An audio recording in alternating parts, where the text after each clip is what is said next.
Bonjour, ici Radio Matin. Aujourd'hui, invité spécial, Giorgio, personnalité très importante et influente dans le monde de la musique. Aujourd'hui, il vient pour faire la promo de son nouvel album.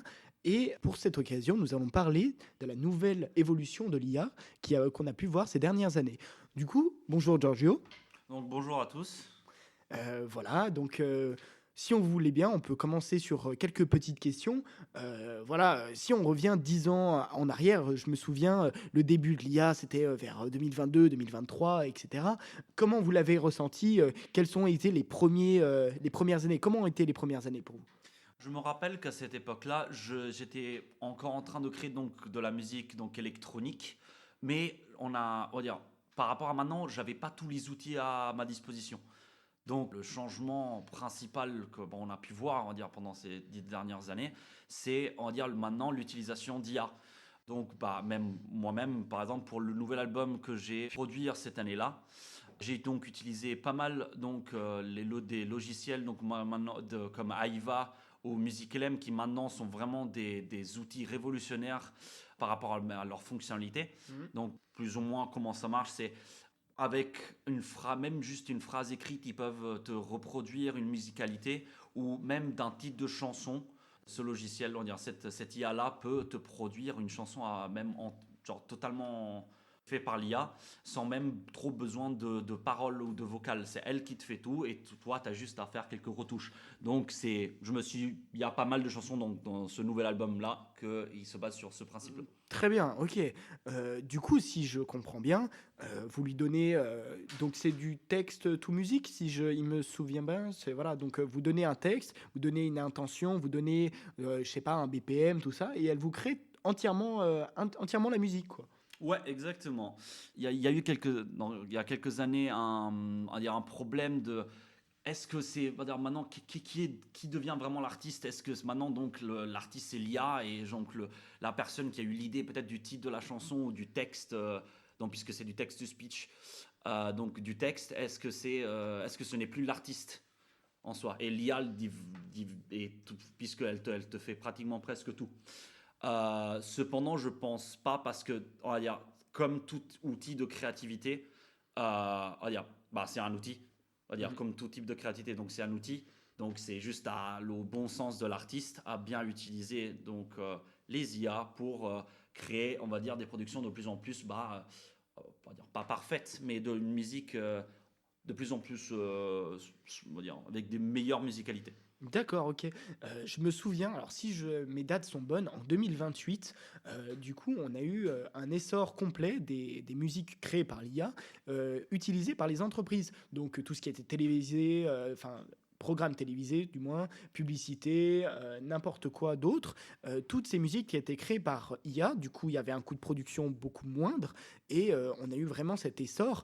Heu, Au final, on retrouvait quand même cette patte d'IA sur presque tout et on sentait qu'il y avait vraiment un manque de créativité derrière de la part des entreprises. Comment toi, comment vous avez pu vous sortir de ça et rajouter votre touche personnelle pour que ça soit finalement, comme vous le dites, qu'un outil et pas juste copier-coller ce que l'IA fait.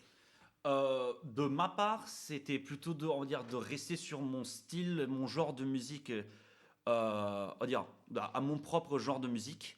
Donc toujours donc de la création donc de la musique donc house EDM dans ce style-là. Et si je me souviens bien aussi, l'apprentissage des instruments, à cause de l'IA, ça avait pas posé de gros problèmes. Autour de 2030, voilà, les artistes ne savaient plus jouer d'instruments, les concerts étaient en baisse. Est-ce que du coup, vous avez quand même un attachement aux instruments originaux, style n'importe quoi, piano, guitare, batterie, enfin les instruments de base, quoi. Est-ce que vous avez appris à en jouer même en sachant utiliser une IA?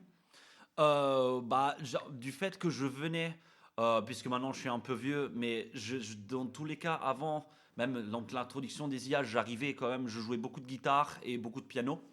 Et aussi, j'utilisais beaucoup le synthétiseur, donc toujours un style de piano.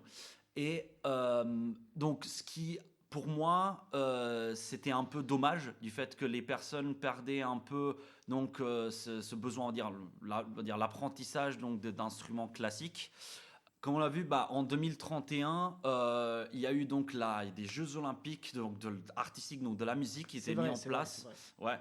Et donc j'ai pu participer. Bon, bien, j'ai pas gagné parce que bon, il y a beaucoup de gens très talentueux donc à cette époque-là. Bon, peut-être pas à cette époque-là, mais maintenant. Mais j'ai pu participer.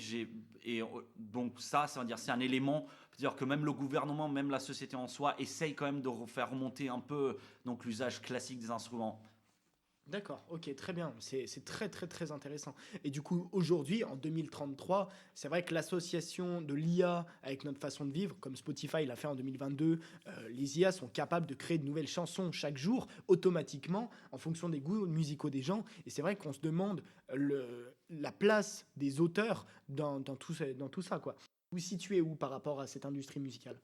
Bah, je vais donner un exemple de par rapport. J'avais prévu de faire une tournée cette année, cette année-là, et donc d'utiliser donc être de plus en plus à être en interaction avec le public, du fait de faire des espèces même de sondages sur place pour essayer donc avec l'IA de adapter donc la manière dont je vais jouer mes chansons et de comment même par rapport aux sonorités reçues, et ça va même me donner une meilleure idée de quel est on va dire le mood, quelle est l'ambiance là dans la salle où je vais performer, pour mieux avoir on va dire, une meilleure interaction et un meilleur que pour les personnes et un meilleur souvenir, on va dire, de mon spectacle.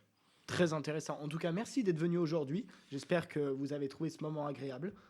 Merci à vous. Voilà, voilà, et je vais partir en tournée. Donc, aux gens qui nous écoutent, j'étais très content de pouvoir donc participer à cette émission. Eh ben, très bien. Eh ben, merci.